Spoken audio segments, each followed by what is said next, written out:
Hello साथियों, मैं मिथुन आपके अपने परिवार कलम से क्रांति T20 में स्वागत करते हैं। तो आज हम लेकर के आए आप लोग के लिए 12 का क्लास और बिल्कुल बेसिक से फर्स्ट अध्याय से स्टार्ट कर रहे हैं और आज से एकदम बिल्कुल रेगुलर तौर पे हम आपको वीडियो देते रहेंगे चैनल पर। तो आज जो अध्याय हम लगाने वाले हैं संबंध एवं फलन, यानी कि रिलेशन एंड फंक्शन। तो इससे रिलेटेड चीज हम लोग आज सबसे पहले जानेंगे, समझेंगे, बुझेंगे चीजों को और साथ ही साथ उदाहरण को लगाते हुए चलेंगे।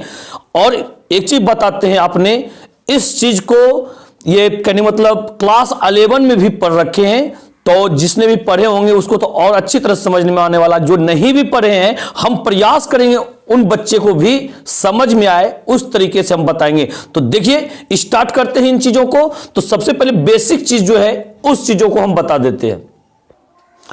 जैसे देखिए इस प्रकार से आपका कोई यदि आरिक्त समुच्चय है, जैसे पहला समुच्चय में 1 2 3 दिया गया है, दूसरा में दिया गया A B C D दिया गया है, ठीक है ना। तो और इस प्रकार से रिलेशन बना रहा हो कि एक जो है A के साथ कनेक्टेड है, दो जो है B के साथ और 3 जो है C के साथ कनेक्टेड है। तो इसमें क्या होता है, 3 चीज आता है, प्रांत आता है, परिसर आता है और सह प्रांत आता है। बात समझे ना। इस प्रकार से पहला कहने मतलब समुच्चय में जो भी चीज अवयव है वो आपका क्या कहलाता है, प्रांत कहलाता है। जैसे 1 2 3 यहां देख रहे 1 2 3 है, ये क्या कहलाएगा आपका प्रांत कहलाएगा। और पहला अवयव दूसरे समुच्चय के अवयव से जिस जिस अवयव से कनेक्टेड है वो आपका परिसर कहलाएगा। जैसे देखिए यहां पे A B C से कनेक्टेड है तो परिसर क्या हो जाएगा आपका A B C हो जाएगा। अब बात रहा सह प्रांत का। सह प्रांत कौन सा कहलाता है, यानी कि दूसरे आरिक्त समुच्चय में जो भी कहने अवयव होते हैं, जितने भी अवयव होते हैं सब का सब सह प्रांत कहलाते हैं। यानी कि A B C D सब का सब क्या कहलाएंगे, ये सह प्रांत कहलाएंगे। बात समझे ना। इस प्रकार से आप इन चीजों को 11 में ही लगा के रखे होंगे। इसके बाद हम आते हैं कुछ अगले टॉपिक पर, देखते हैं अगला टॉपिक क्या है। अब देखिए यहां पे हम पढ़ने वाले हैं संबंधों के प्रकार। संबंधों के प्रकार, types of relation. Types of relation के बारे में यदि पढ़ें तो देखिए यहां पे दिया क्या गया है, आपका दिया गया यहां पे कि R बराबर A, B such that A minus B बराबर 10 द्वारा प्रदत्त समुच्चय A बराबर 1 2 3 4 पर परिभाषित एक संबंध R पर विचार कीजिए यदि यह रिक्त समुच्चय है। यह एक क्या है, रिक्त समुच्चय है। भाई कैसे, वो चीज समझिए। देखिए एक आपका समुच्चय आरिक्त समुच्चय दिया गया यहां पे 1 2 3 4 और यहां क्या कह रहा है, यहां रिलेशन जो बताया जा रहा है A, B is such that A minus B बराबर 10। A, B such that A minus B बराबर 10। अब बताइए यहां पे ये A B जो होगा A के अंतर्गत आएगा, यानी कि A, B belongs to A। ये A B जो है A के अंतर्गत आ रहा है, यानी कि 1 2 3 4 में से ही कोई A है और कोई B है। तो बताइए कि A माइनस B बराबर कभी 10 हो सकता है? सबसे मैक्सिमम में से सबसे न्यूनतम को भी घटाइएगा तो 4 में से 1 जाएगा, 3 होगा। लेकिन A माइनस B करने पर 10 नहीं होगा। 10 नहीं होगा का मतलब क्या हो गया, इस तरह के समुच्चय को क्या कहते हैं, रिक्त समुच्चय कहते हैं। क्या कहते हैं इसको, रिक्त समुच्चय कहते हैं। बात समझे ना। इस प्रकार से इसने परिभाषा बना रहा है। देखिए परिभाषा फर्स्ट क्या बना रहा है, समुच्चय A पर परिभाषित संबंध R एक रिक्त समुच्चय कहलाता है। क्या कहलाता है, एक रिक्त समुच्चय कहलाता है यदि A का कोई भी अवयव A के किसी भी अवयव से संबंधित नहीं है। बात समझे ना। इस प्रकार से कोई भी अवयव इससे संबंधित नहीं है तो ये क्या कहलाएगा, रिक्त समुच्चय कहलाएगा। इसके बाद देखिए क्या कहता है, फिर जो इसने क्या रखा है, इसी प्रकार R डैश बराबर A, B such that mod A minus B is greater than equal to 0 संपूर्ण समुच्चय A क्रॉस A के तुल्य है।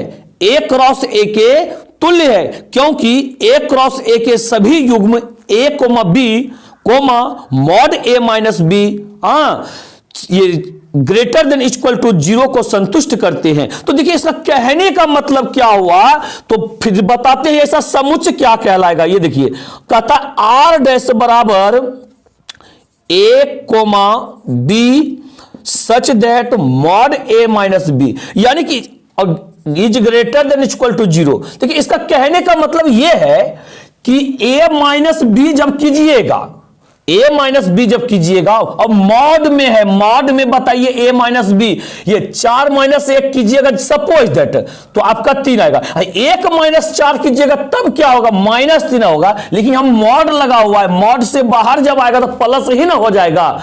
किसी को किसी से घटाइएगा तो बताइए यहां पे 0 से वो क्या होगा, बड़ा होगा, या 0 के बराबर होगा। घटा के किसी को भी देख लीजिएगा, 4 में से 1 घटाइएगा, या 4 में से 2 घटाइएगा, 4 में से 3 घटाइएगा, ये तो फिर 3 को 4 से घटाइएगा। बात समझे, वो 0 से क्या 0 के बराबर होगा, या 0 से क्या होगा, बड़ा होगा। भाई बोलिएगा सर 0 से बड़ा कैसे होगा, यदि हम घटाएंगे 3 माइनस 4 करेंगे माइनस 1 हो जाएगा। हाँ माइनस 1 जो होगा मॉड में रहेगा, क्योंकि ये मॉड में है। जब मॉड से कीजिएगा बाहर तो ये प्लस 1 हो जाएगा। बात समझे, तो बताइए ये 0 से बड़ा है या नहीं है, है। अब बड़का में छोटका घटाइएगा तो 0 से तो बड़ा होवे करेगा।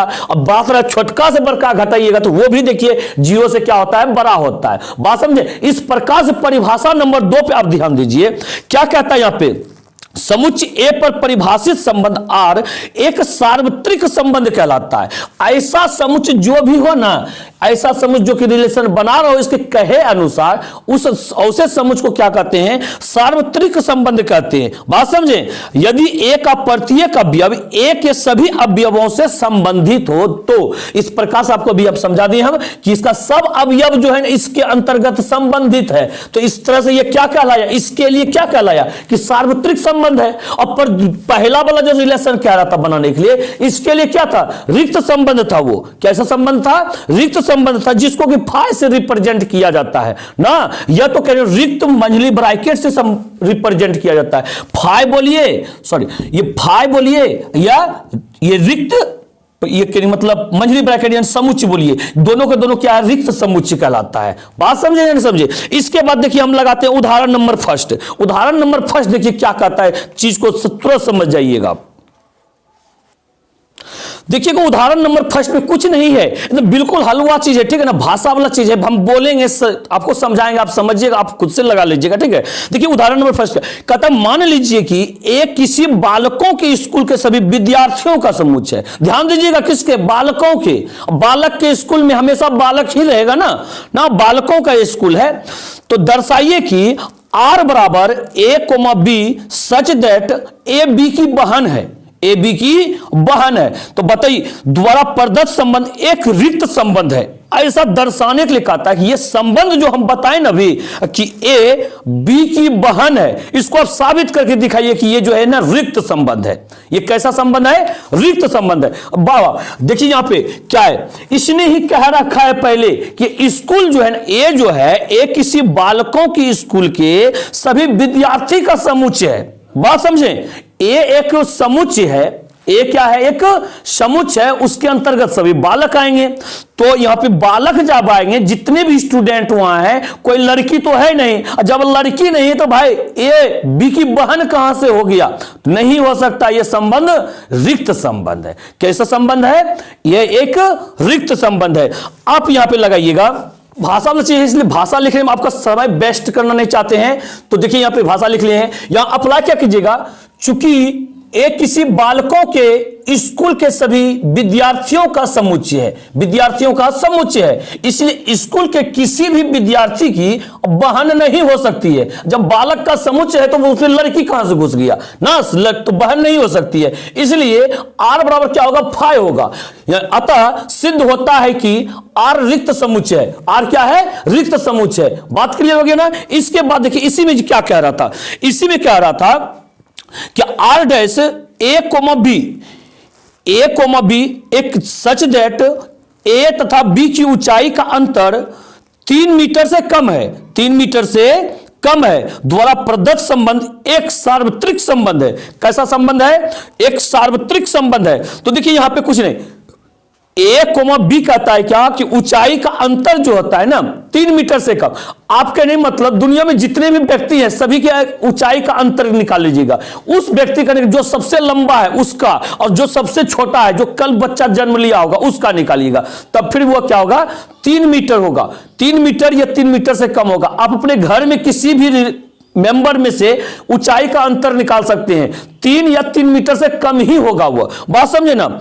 इस प्रकार से यहां पे यह एक सार्वत्रिक समुच्चय कहलाता है, वही यहां पे अप्लाई कर दीजिएगा थोड़ा भाषा में, ठीक है। तो क्या लिखिएगा यहां पे, लिखिएगा यहां पे किन्हीं भी 2 विद्यार्थियों की ऊंचाइयों का अंतर 3 मीटर से कम होना ही चाहिए, 3 मीटर से कम होना ही चाहिए। इसलिए R डैश बराबर A क्रॉस A सार्वत्रिक संबंध है, बात समझे ना। इस प्रकार से आप किसी भी 2 विद्यार्थी का जो है ना ऊंचाई का अंतर निकाल लीजिएगा, वो 3 मीटर से कम ही होगा, इससे अधिक नहीं हो सकता है। बात क्लियर है ना। इसके बाद देखिए हम लोग पढ़ने वाले हैं, इसके बाद हम लोग पढ़ने वाले परिभाषा 3 पढ़ने वाले। परिभाषा 2 को परिभाषा पढ़ लेना, परिभाषा 3 पढ़ेंगे, उसके बाद फिर सब उदाहरण लगाएंगे। देखिए परिभाषा 3 में क्या कहता है, यहां पे समुच्चय ए पर परिभाषित संबंध R, समुच्चय ए पर परिभाषित संबंध R, ठीक है ना। तो देखिएगा इसके बारे में डिटेल में हम बताते हैं, चीजों को समझाते हैं, आपको समझने का आप प्रयास कीजिएगा, बिल्कुल मजा आ जाएगा पढ़ने में। क्या कहता है नंबर फर्स्ट में, इसमें 3 प्रकार के समुच्चय के बारे में पढ़ने वाले हैं, यानी स्वतुल्य के बारे में, सम्मित के बारे में और संक्रामक के बारे में। तीसरा परिभाषा में इन तीनों चीज के बारे में पढ़ने वाले। देखिए क्या कहता है स्वतुल्य कहलाता है, स्वतुल्य कहलाता है कब, यदि प्रत्येक A belongs to A belongs to A के लिए, इसके लिए यदि कोई कहने मतलब एक अवयव है ए जो कि ए के अंतर्गत आता है, तो इसके लिए जो होगा क्या होगा ए कोमा ए बिलोंग्स टू ए होगा, बिलोंग्स टू ए होगा। तो ये क्या कहलाएगा स्वतुल्य कहलाएगा। क्या कहलाएगा, ये स्वतुल्य कहलाएगा। ध्यान दीजिएगा इस चीजों पर, डिजिट की बात यदि कहीं पे रहेगा डिजिट में रहेगा, तो जैसे एक जो है ना आता है ए के अंतर्गत, तो 1,1 जो है ए के अंतर्गत आएगा, ये तो 100%। तो ये क्या कहलाएगा स्वतुल्य संबंध कहलाएगा। क्या कहलाएगा, ये स्वतुल्य कहलाएगा। अब बात आता सम्मित का, सम्मित कहलाता है कब, यदि समस्त A1, A2 belongs to A1, A2 belongs to A के लिए A1, A2 belongs to A, ठीक है ना। तो ये नहीं यहां पे R आप दे सकते हैं, देखिए रिलेशन बना रहा है, R यहां दे दीजिए, ठीक है। यहां भी आपका R लग जाएगा, यहां पे ये A के अंतर्गत यदि आता है तो ये रिलेशन के अंतर्गत आएगा। कौन, A1, A2 belongs to R होगा। तो यहां पे क्या होगा A2, A1 बिलोंग्स टू भी R होगा। तो ये क्या कहलाएगा, सम्मित कहलाएगा। क्या कहलाएगा, ये सम्मित कहलाएगा। बात समझे ना, ये क्या कहलाएगा, तो ये सम्मित कहलाएगा। क्लियर है ना। कब, फिर से आप समझ लीजिए, यदि A, B ये 2 अवयव जो हैं यदि किसी समुच्चय A के अंतर्गत आता है, तो जो भी रिलेशन कहेगा बनाने के लिए ना, वो रिलेशन जैसा रिलेशन A2 के साथ में बनाएगा A2 के साथ में, वही रिलेशन A2 ने A1 के साथ में बनाएगा, तो ये क्या कहलाएगा, सम्मित संबंध कहलाएगा। क्या कहलाएगा, ये सम्मित कहलाएगा। बात समझे। और ध्यान रखिएगा, यदि कोई सम्मित संबंध है तो और A1, A2 belongs to R है, तो वह 100% A2, A1 belongs to R होना ही चाहिए। नहीं होगा तो वह फिर सम्मित संबंध नहीं कहलाएगा, ठीक है ना। फिर 3 नंबर कहता है संक्रामक कहलाता है। कब, संक्रामक कब कहलाएगा, यदि समस्त A1, A2, A3 A के अंतर्गत आता है। बात समझे, A के अंतर्गत कौन कौन आ रहा है, A1, A2, A3 belongs to A के अंतर्गत यदि आ रहा है, और A1, A2 belongs to R तथा A2 coma A3 belongs to are. बात समझे, यानी कि A1 coma A2 belongs to are और फिर A2 coma A3 belongs to are, तो A1 coma A3 belongs to are होना चाहिए, होना चाहिए। बात समझे, यहां पे कोई दिक्कत कोई समस्या यहां पे, तो यही कह रहा है यहां पे A1 A2 A3 belongs to A। कोई A जो है समुच्चय है, ये तीनों अवयव इसके अंतर्गत आ रहा है और रिलेशन जो बना रहा है A1 A2 रिलेशन बना रहा है, जो भी रिलेशन कहेगा सवाल में और उसका रिलेशन बना रहा है, फिर A2 A3 के साथ में रिलेशन बना रहा है।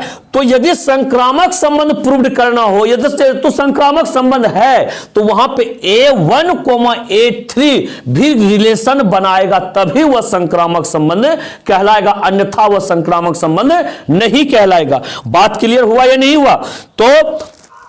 तो इस प्रकार से देखिए। अब देखिए फिर परिभाषा 4 क्या कह रहा है भाई, परिभाषा 4 देखिएगा, कह रहा है यहां पे ए पर परिभाषित संबंध आर एक तुल्यता संबंध कहलाता है। कैसा संबंध कहलाता है? तुल्यता संबंध कहलाता है। कब? यदि आर स्वतुल्य, सममित तथा संक्रामक हो। मतलब कोई ऐसा कहने मतलब संबंध है, कोई ऐसा रिलेशन बना रहा है, कोई ऐसा समुच्चय है जो कि वो कहने मतलब आपका स्वतुल्य भी है, सम्मित भी है और संक्रामक भी है, तीनों चीज है। और तीनों चीज पता है फिर वो क्या कहला जाएगा आपका, वो फिर आपका जो है ना, ये क्या कहता है, तुल्यता संबंध कहलाएगा। क्या कहलाएगा? तुल्यता संबंध कहलाएगा। कब? जब ये तीनों संबंध को दर्शाएगा तब। बात क्लियर है? आशा करते हैं आपको ये चीज अच्छी तरह समझ में आ गया होगा और ये सवाल में बहुत इंपॉर्टेंट रहने वाला है, आपके खास करके ऑब्जेक्टिव में इंपॉर्टेंट रहने वाला है। ध्यान रखिएगा इन चीजों को। इसके बाद हम जो आते हैं उदाहरण नंबर 2 के पास, देखिएगा उदाहरण नंबर 2 क्या कहता है। ये देखिए उदाहरण नंबर 2, उदाहरण नंबर 2 जो है पहले समझिएगा। यहां क्या कह रहा है, मान लीजिए कि टी किसी समतल में स्थित समस्त त्रिभुजों का एक समुच्चय है, त्रिभुजों का एक समुच्चय है, ठीक है ना।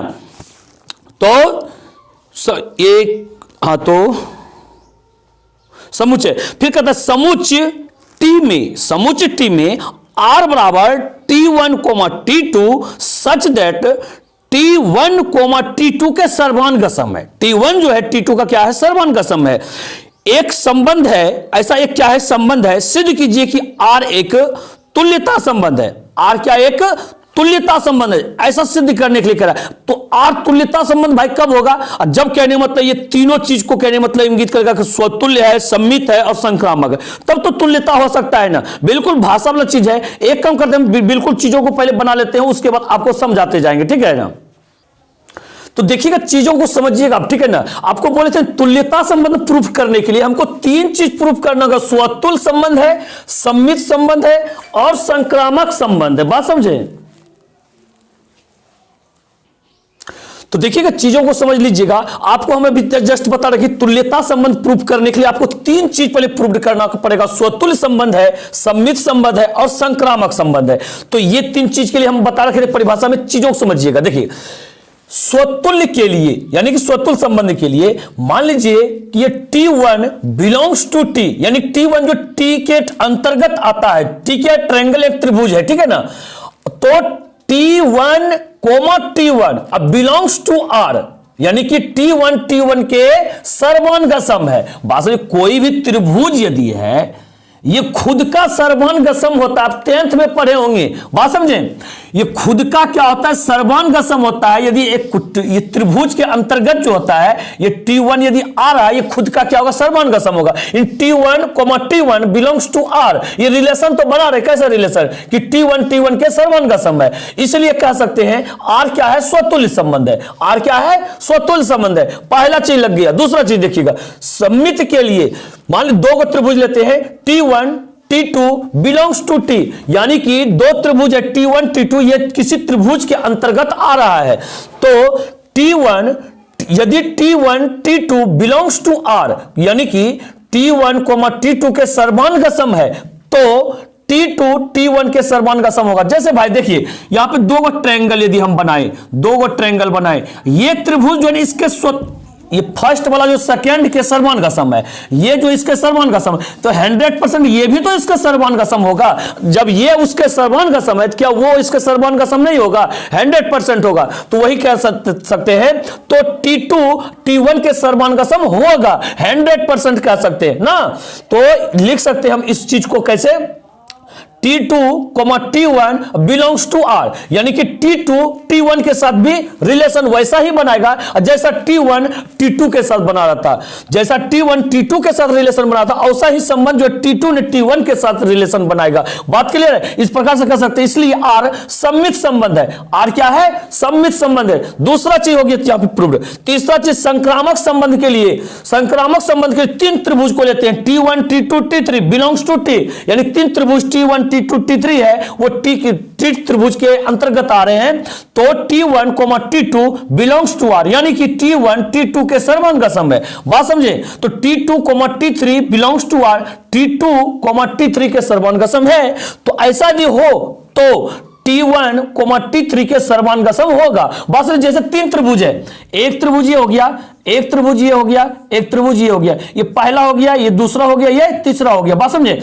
या देखिए, ये त्रिभुज इसके सर्वमान का सम है और ये त्रिभुज जो इसके सर्वमान का सम है, ये त्रिभुज इसके सर्वमान का सम है और ये त्रिभुज इसके सर्वमान का सम है। तो 100% कह सकते हैं कि इसका मतलब जो पहला जो है दूसरा के सर्वमान का सम। जैसे मान लीजिए बराबर बोला जाए कि ये इसके बराबर है और ये इसके बराबर है, तो क्या ये दोनों बराबर नहीं होगा? 100% हो सकता है ना। इसी प्रकार से सर्वमान का सम पढ़े होंगे, वही बताता है बराबर भुजा वाला या बराबर कोण वाला त्रिभुज जो सर्वमान का सम कहलाता है। तो पहला जो है तीसरा के साथ रिलेशन 100% बनाएगा, तो T1 T3 के सर्वमान का सम होगा। ये होगा, जब ये सर्वमान का सम होगा तो T1, T3 belongs to R कहलाएगा। तो इस प्रकार से कह सकते हैं, इसलिए संक्रामक संबंध R क्या है? एक संक्रामक संबंध है। अब बताइए, तीनों चीज यहां लग गया ना कि ये स्वतुल्य भी है, सम्मित भी है और संक्रामक संबंध भी है। तो अतः सिद्ध होता है कि R एक तुल्यता संबंध है। R क्या है? एक तुल्यता संबंध है। बिल्कुल मजेदार तरीका से इस चीज को समझे ना, बिल्कुल इस वीडियो को रोक करके ना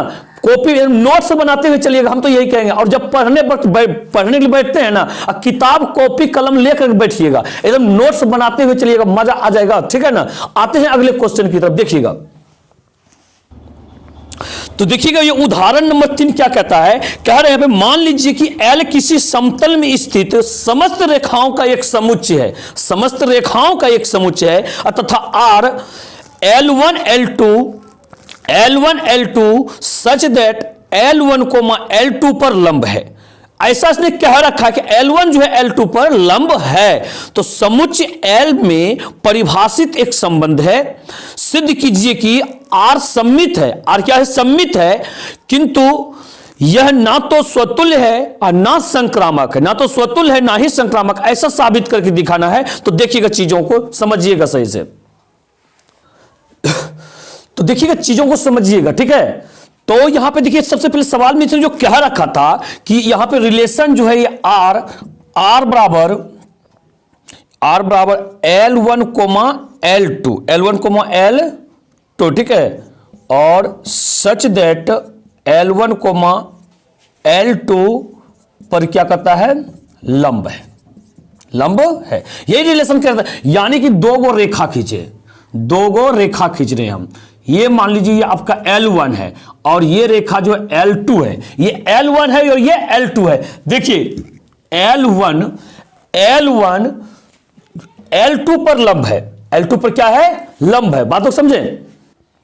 ऐसा इसने क्या कहा? सवाल में ही कह रखा है, ऐसा इसे सवाल में क्या रखा है। और सिद्ध करने के लिए आपको क्या कह रहा है कि R सम्मित है। R क्या है? सम्मित है, रिलेशन सम्मित है, किंतु यह ना तो स्वतुल है ना ही संक्रामक है। चलिए लगाते हैं चीजों को। पहले स्वतुल संबंध के लिए चलते हैं। ये L बिलोंग्स टू L, ये लाइन फर्स्ट जो है, जो बोल रखा है, लाइन L के अंतर्गत आता है, लेकिन L1, L1 not belongs to R, not belongs to R, यानी रिलेशन जो बनाने के लिए कहता है लंब का रिलेशन। अच्छा बताइए, कभी एक ही रेखा खुद पर वो लंब हो सकता है क्या? जैसे ये L1 है, ये L1 जो है अपने ऊपर लंब हो सकता है? नहीं, वो अपने ऊपर तो संपाती होता है, लंब थोड़ी ना होता है, संपाती होता है। तो यहां क्या होगा? नॉट बिलोंग्स टू R, यानी कि खुद के ऊपर वो लंब नहीं हो सकता है, क्योंकि कोई भी रेखा स्वयं पर लंब नहीं होता है। इसलिए R क्या है? स्वतुल्य संबंध है। R क्या है? स्वतुल्य, सॉरी, R स्वतुल्य संबंध नहीं है, R स्वतुल्य संबंध नहीं है। इसके बाद देखिए दूसरा लगाते हैं सम्मित संबंध के लिए। सम्मित संबंध के लिए इसने दे रखा है L1 L2, L1 L2 belongs to L, L1 L2 L के अंतर्गत आते हैं। यदि L1 L2 belongs to R, यानी कि L1 L2 पर लंब है, L1 क्या है? L2 पर लंब है, तो L2 L1 पर लंब होगा। यदि कोई रेखा किसी पर लंब है तो वह 100% दूसरे पर वो लंब होगा। बात समझे ना? यदि L1 जो है L2 पर यदि लंब है, L1 L2 पर लंब है, तो L2 भी L1 पर 100% लंब होगा। बात समझे? तो होगा, इसलिए क्या संबंध में L2, L1 belongs to R, ये भी ये संबंध बनाएगा।